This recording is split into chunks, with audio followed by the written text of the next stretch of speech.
Yan po mga kapatid, magandang gabi po sa lahat at update po ako ngayon sa mga nagpaparitual sa akin at magre-ritual tayo mamaya.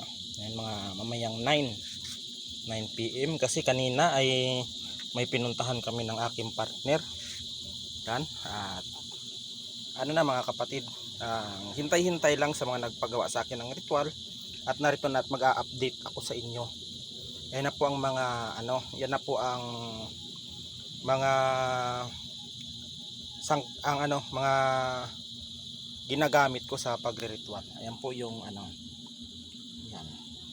At update nyo rin po ako ang mga ma'am, mga sir sa kung meron bang pinagbago o may pagbabago ba sa inyong mga magpa-partner. Yan po mga kapatid, update lang ako ngayon at God bless us all.